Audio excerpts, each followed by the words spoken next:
આગળ સમાચારમાં વાત કરીએ તો વડોદરામાં બિલ્ડરે છેતરપિંડી કર્યા હોવાના આક્ષેપો સાથે હોબાળો કરવામાં આવ્યો છે। તો રોકાણકારોએ ગોત્રી પોલીસ સ્ટેશન પહોંચી હોબાળો કર્યો હતો, જેમાં 150થી વધુ લોકો પહોંચ્યા ગોત્રી પોલીસ સ્ટેશન।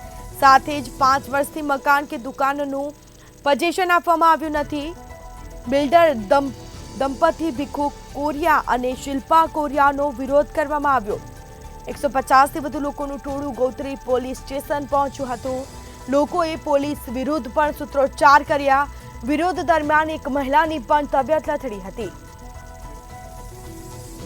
તો સમાચાર પ્રાપ્ત થયા છે તો વડોદરામાં બિલ્ડરે છેતરપિંડી કર્યાના આક્ષેપ સાથે હોબાળો મચાવવામાં આવ્યો છે। રોકાણકારોએ ગોત્રી પોલીસ સ્ટેશન પહોંચી હોબાળો મચાવ્યો હતો।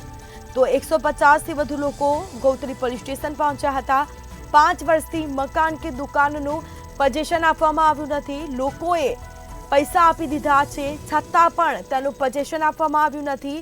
તો હાલ બિલ્ડર વિરુદ્ધ પોલીસ ફરિયાદ કરવામાં આવી હતી, પરંતુ કહી શકાય કે પોલીસે કાર્યવાહી ન કરતા પોલીસ વિરુદ્ધ પણ સૂત્રોચ્ચાર કરવામાં આવ્યા હતા। તો વિરોધ દરમિયાન એક મહિલાની પણ અચાનક તબિયત લથડી હતી, જેમાં 108ની મદદથી મહિલાને પણ સારવાર અર્થે લઈ જવામાં આવી હતી। તો ગોત્રીમાં આવેલા કિશન એબ્રોસિયા સ્કીમના બિલ્ડર દંપતીનું કારસ્તાન સામે આવ્યું છે। તો પોલીસ પર બિલ્ડર વિરુદ્ધ ફરિયાદ ન નોંધવાના લોકોએ આરોપ લગાવ્યો। સમગ્ર મામલે હાલ કહી શકાય કે લોકો દ્વારા હોબાળો મચાવવામાં આવ્યો હતો। તો લોકોએ પૈસા આપી દીધા છે, છતાં પણ 5 વર્ષથી મકાન કે દુકાનનું લોકોને પોઝેશન આપવામાં આવ્યું નથી। અમારા અશીલ છે, જેને 2 દુકાનો લીધી છે અને 55 લાખ રકમ બિલ્ડરને ચૂકવી છે, ભીખાજીભાઈ કોરિયા કરીને।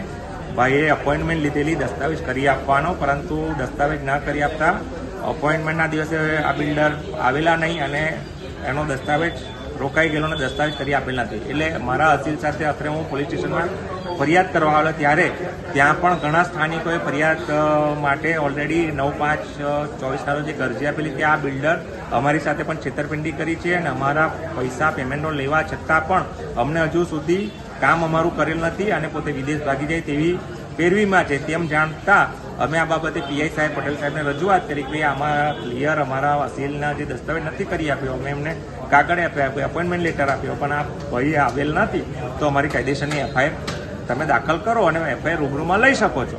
પણ પીઆઈ સાહેબ અમને એવો જવાબ આપ્યો કે અમે જોઈશું, કાલે જોઈશું, તમે લેખિત ફરિયાદ થાય છે, બીજી કરીએ છીએ, તપાસ કરીએ છીએ, તમે રેરામાં કહો। એટલે અમે સાહેબને કહ્યું કે કાયદાની જોગવાઈ મુજબ જ્યારે કોઈ પણ અસીલ પોલીસમાં ફરિયાદ કરવા આવે તો એની ફરિયાદ નોંધવી જોઈએ। છે અહીંયા કિશન એમ્બ્રોસિયા કરીને સાઈડ છે, અમે ફ્લેટ લીધો છે। આજે 6 વર્ષ થયા અમારે બુકિંગ કરાયું। 2018 બીજા મહિનામાં અમે બુકિંગ કરાયું છે। ડિસેમ્બરમાં આપવા કહ્યું હતું 2023માં, હજી બી કોઈ ઠેકાણું નથી। 70% પૈસા બધાને અપાઈ ગયા છે। આજે કાલે વાયદા કરે છે, પૈસા આપવા નથી। અહીંયા એફઆઈઆર પડાવાયા છે, તો પીઆઈ બી કહે છે કે અમે એફઆઈઆર નહીં લખીએ, તમારાથી જે થાય એ કરી લો।